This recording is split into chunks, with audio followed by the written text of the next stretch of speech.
Right, welcome back to this video on engineering dynamics, and in this video we're gonna discuss the introduction about the impulse and momentum method. So basically this method is just another perspective of the Newton's second law, because it's actually derived from the Newton's second law equation. So recall that the Newton's law is mathematically expressed as summation of forces is equal to mass times acceleration. Alright, so here in the impulse momentum method, we will express the acceleration term in terms of dv over dt. Okay, so if we plug this expression, so we get m dv all over dt on the right hand side, and then on the left hand is summation of forces. Okay, so the next thing is to multiply both sides by the dt term, so we get summation of forces times dt is equal to m dv.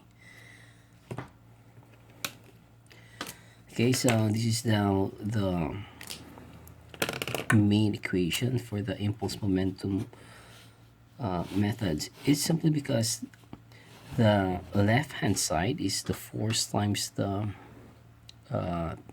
time interval. So this quantity right here on the left hand side, force times time, is what we call as impulse. Okay, so the unit in the SI system is n times the seconds. Okay, and then on the right hand side we get the mass times velocity. So this one is what we call as momentum.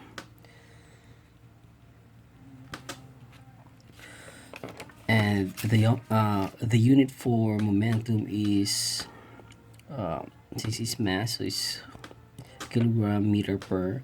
So take note, this is just velocity, so kilogram meter per second. Right, so what is this impulse thing? Okay, so this one is actually a measure of the effect of force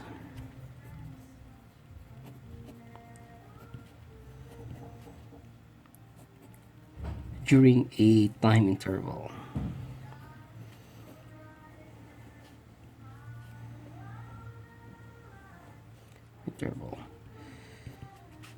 Okay, so later on we'll discuss this in detail, the impulse quantity. So for now, this expression is that the impulse on the left hand side and then the right hand side is the impulse momentum principle. So basically this equation,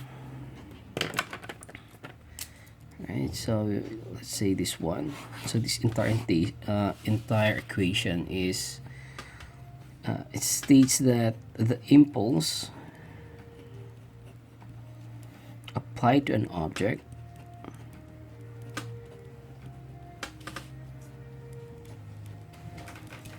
during a time interval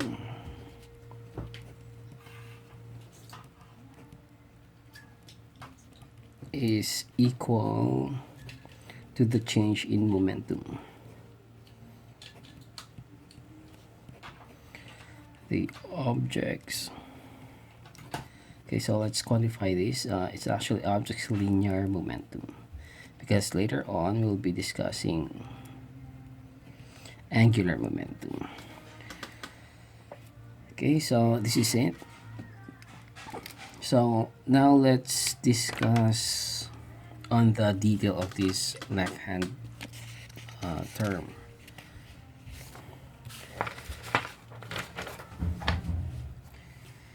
Okay, so what is this impulse thing? Summation force times dt. Okay, so let's have some experiments here. For example, let's have a time frame of t is equal to 1, and then t is equal to 2, and then here t is equal to 3. So let's imagine there's a solid wall here, right? So we're going to throw some object here on the wall, and then let's have some thought experiment on the details of the time interval between the time it touches this wall and then the time it rebounds. So the first thing is, when you try to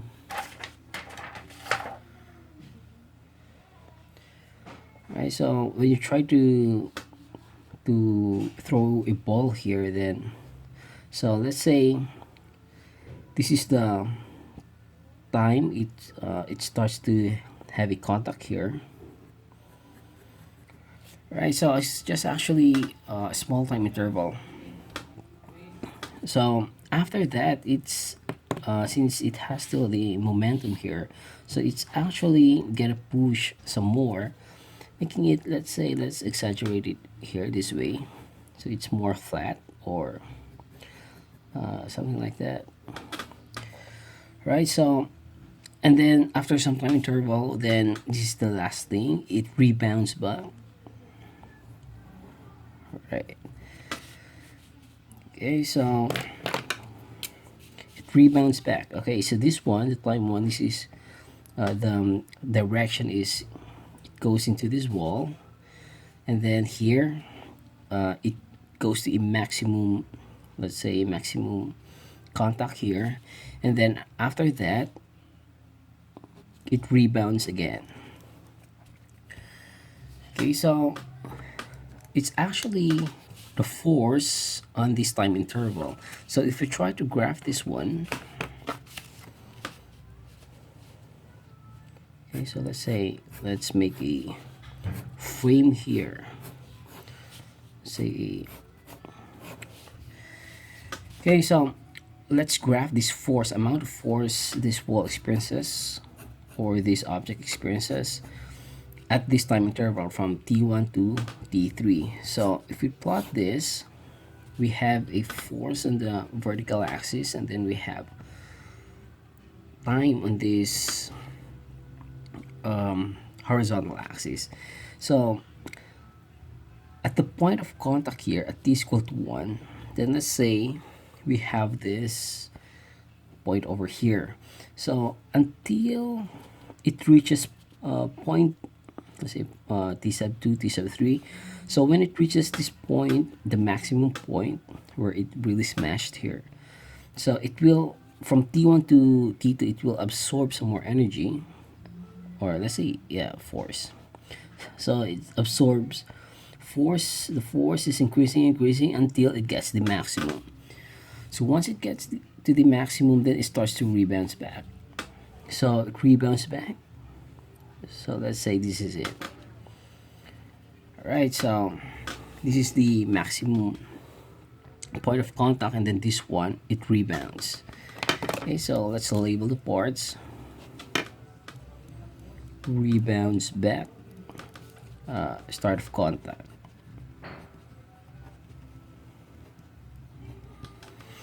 Okay, so the area under the curve, this area under the curve is what we call the impulse. Right, so this is what we call the impulse. Right, so practically, sometimes what we just want is not the total area here, but what we rather want is just the average value. So let's just say we have some average value here. So this is F average. Okay, so it means that if we rewrite the expression of the impulse momentum expression, then we can write it this way: summation of force average times the time interval delta t is equal to m delta v. All right, so actually this is it. The right hand side, if you want to take the differential, it's actually the derivative of mass times velocity. But since we are considering here a constant mass, so we take it out from the derivative operator, so that's why we get the v, right? So that's it. And then if we just take the average, then we get this delta v.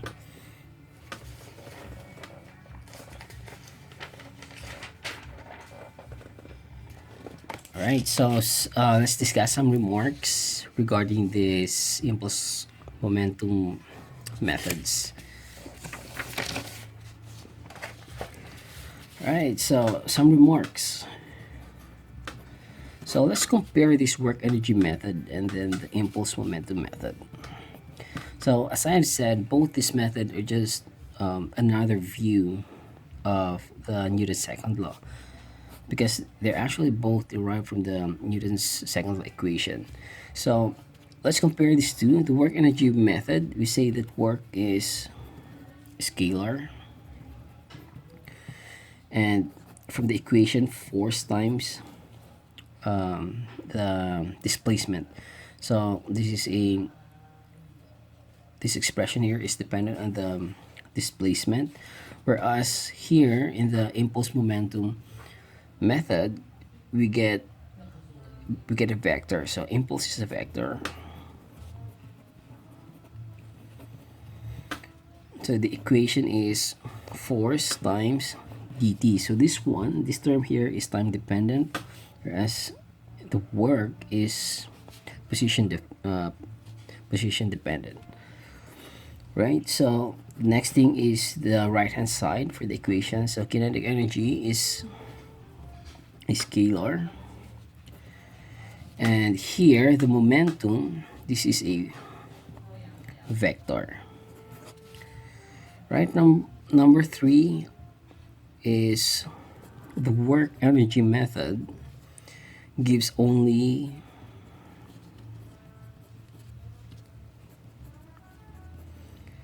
the change in the magnitude of velocity.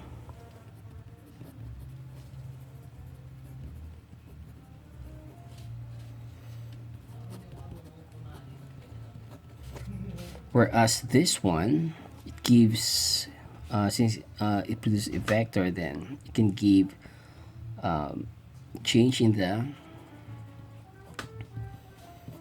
the magnitude and direction.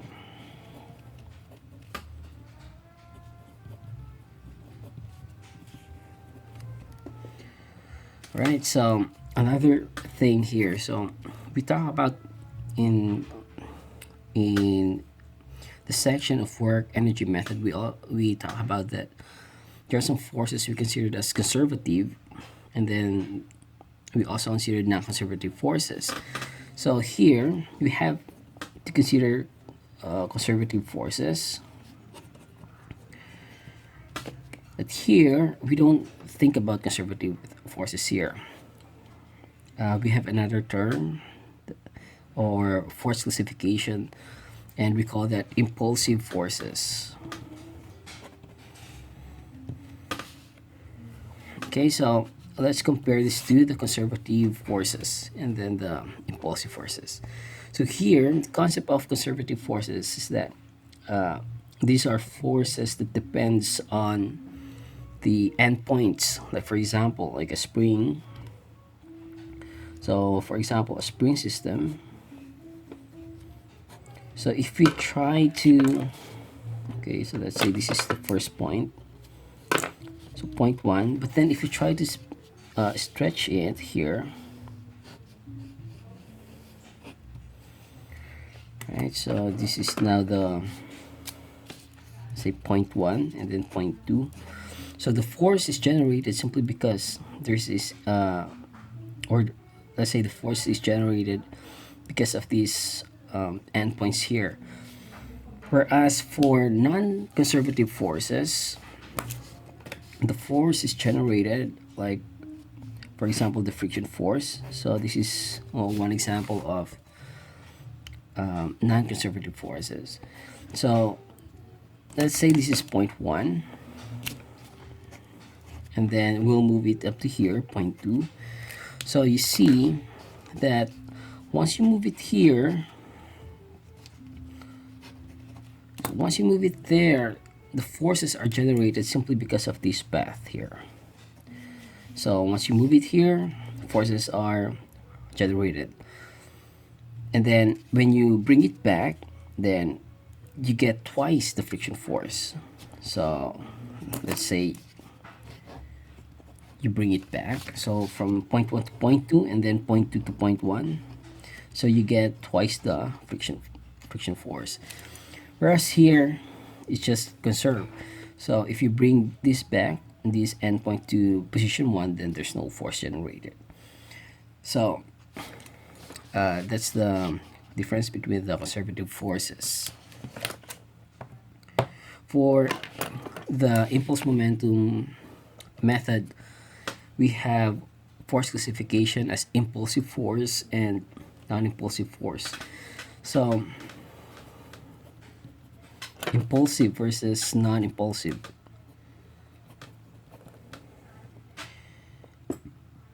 Okay, so basically the main difference is this. When you say impulsive force, these are forces that causes a change in momentum.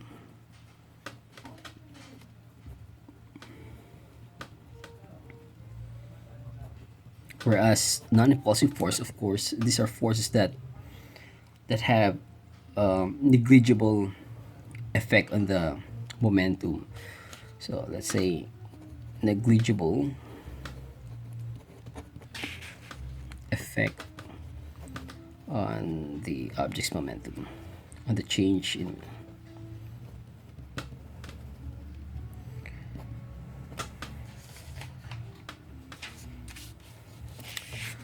Alright, so in our handouts, there's an example there regarding the impulsive forces and less impulsive forces.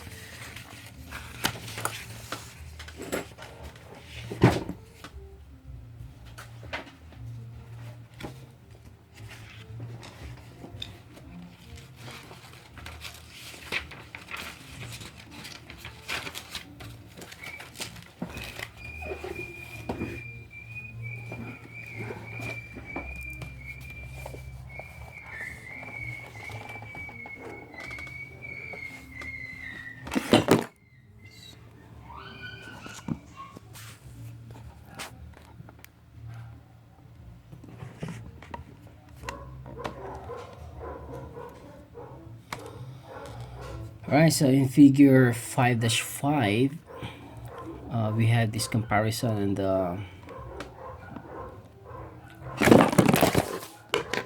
it's very unprofessional, but that's understandable, I think. Right. Okay, so here in this figure 5-5, we have this comparison of the large impulse and then the small impulse. So we have a red car here that's hitting a let's say this solid trunk here. So once that car hits this solid trunk, then it has just a small amount of for a small time interval, or let's say the force is not spread. It's not spread on this car front here. It's not. I mean, there's not enough time for the force to spread on these objects. So that's why it produces large impulse here. So compare this when you just hit a sand. So there's a pile of sand here. So you see that because it has larger time for the forces to spread on this object, because recall that we have the equation, right? Summation forces times dt. So if this delta t is small, then you get a large impulse. So large impulse means that you will have a large effect on the momentum of the object. But here, since this delta t is larger, then you get less change in the momentum of the object. Okay, so that's the example. And then in the next page,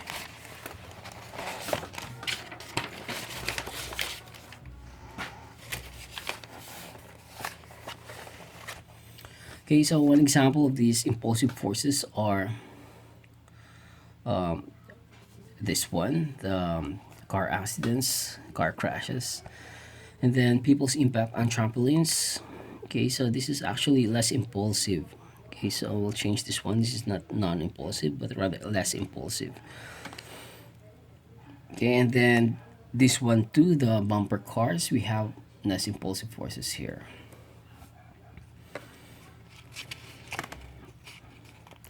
Okay, so the next thing we're going to talk about is the conservation of momentum.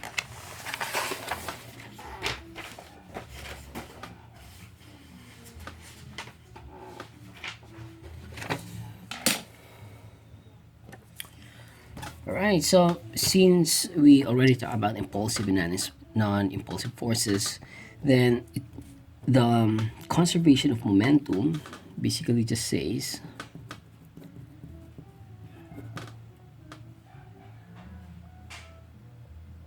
conservation of momentum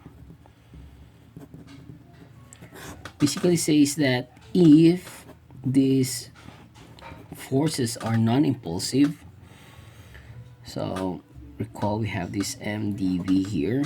So if we say that the forces are non-impulsive, meaning these are just zero, then we see that we have this mv2 minus mv1.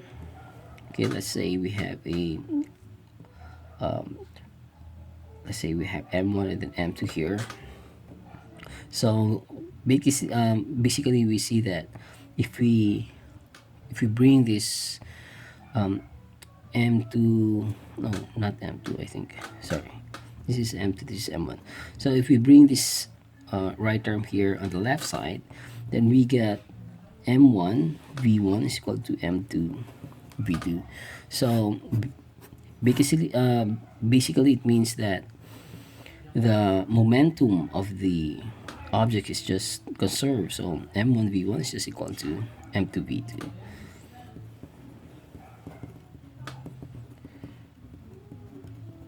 Okay, so this is only true, just take note that this is only true when the impulse thing or the forces are considered non-impulsive. So it's just the same in the topic of work energy method. So recall that we have the conservation of energy.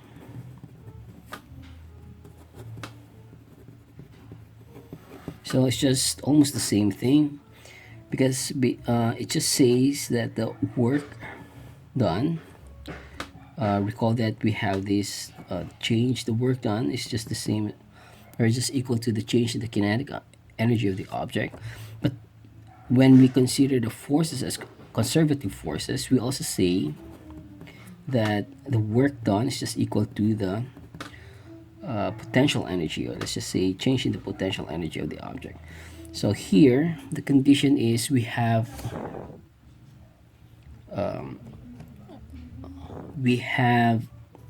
conservative forces.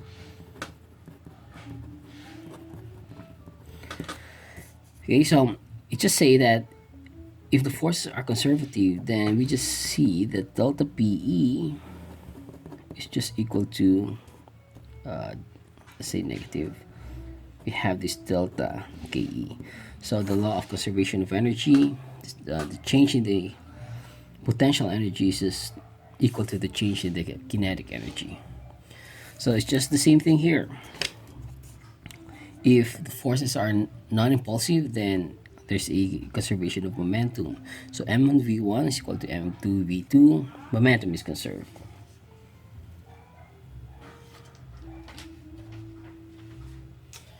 Alright, so just like in this work energy method, we have additional topics on, let's say, power and what else? The efficiency. So it's just the same thing here, that we will have additional topics like impacts. So impacts is actually, there are situations where what we're interested in is if we know the initial velocity before they collide,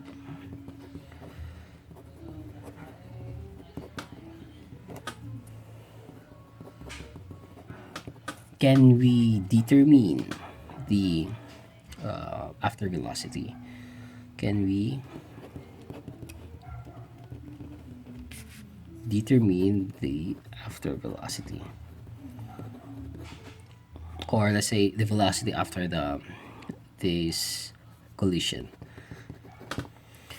Right, so basically impact just says that we have these two objects, and then another object is here, and then let's say we have this line, or let's say path of contact here. So if this object is traveling in this direction and then this one on this direction, then there is some point where they will collide with each other. So sometimes what we wanted to know is the velocity after this collision. So they are not, I think there it's it doesn't necessarily mean that this one has to be moving. So I think what's important here is that there must be some relative motion here. So even if this one is just at rest and then this one is moving, so once they have collisions, then what's going to be the velocity after? So that's the impact, and there are two types. So we have central impacts, or direct impacts, or central impacts. Let's just write central. And then this one, otherwise the oblique impacts.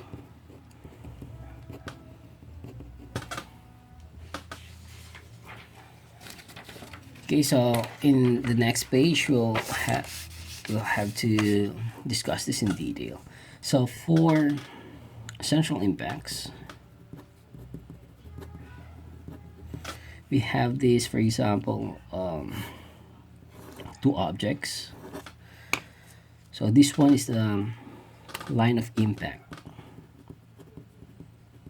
that passes to these centers here.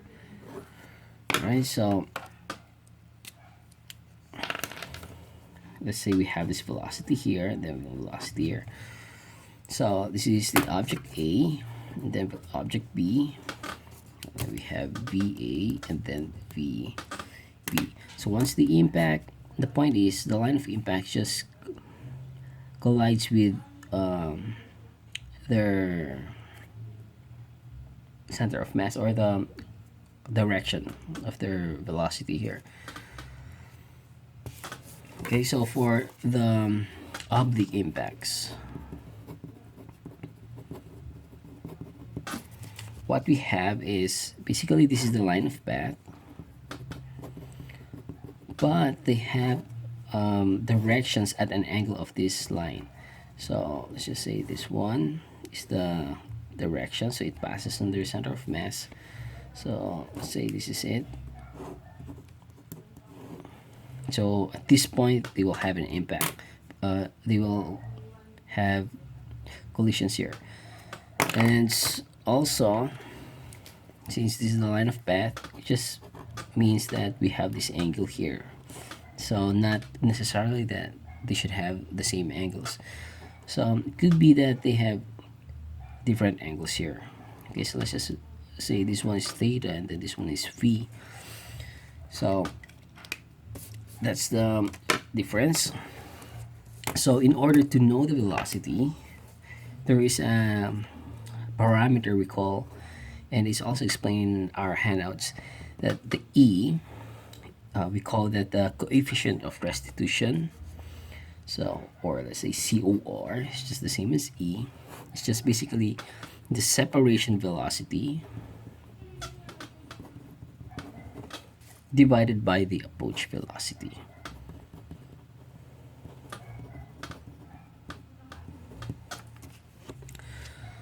Okay, so again, the separation velocity divided by the approach velocity.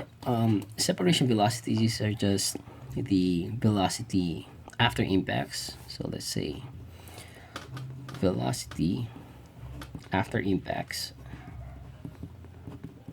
and then this one, velocity before impact.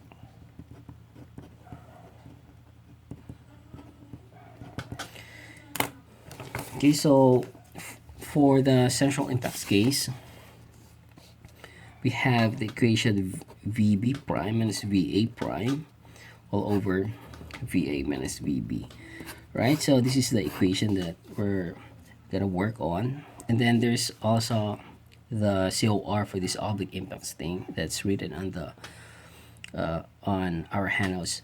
But we'll just focus on this one, the central impacts thing. So this value of E could be from 0 to 1. So when we say that the restitution coefficient is 0, then it simply means that we have a plastic impact. Okay, so what it means is that, for example, this is your object, then it bounces here. So when it bounces here, and we say that we have a 0 restitution coefficient, then it means it will not bounce back. So for E is equal to, let's say, E greater than 0 but less than 1, then we have this elastic impact. So for elastic impact, basically just says, if this is your object, then it bounces here, it will bounce back, but not with the same height as the one before the impact. So if we have E is equal to 1, we say that this is perfectly elastic.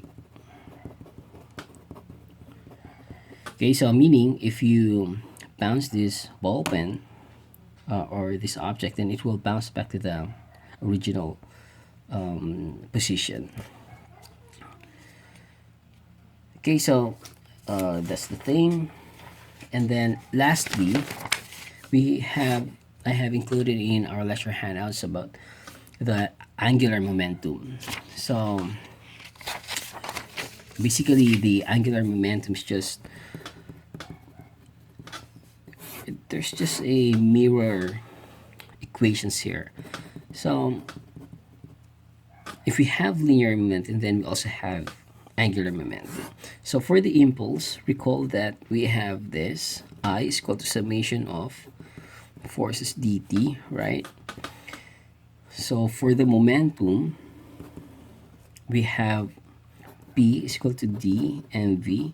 So in this case, I included the mass here inside the derivative operator.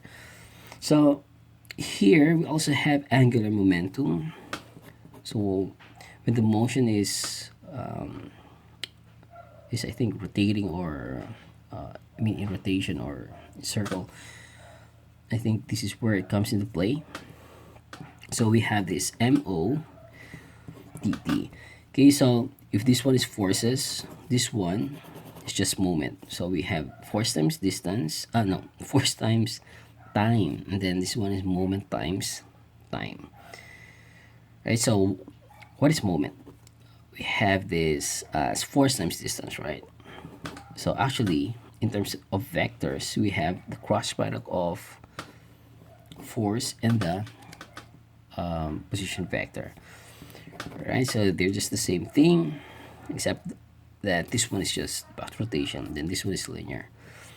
And then we have this also angular momentum. So basically it's just the velocity cross product of the position vector. So basically what's added is just this one, the r thing. So we have this position vector. So take note, this is a cross product. And also, if there's a conservation of linear momentum that we say p is equal to p1,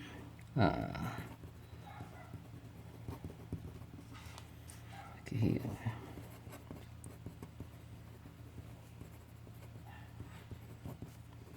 we will also have conservation of angular momentum. So h2 is equal to h1.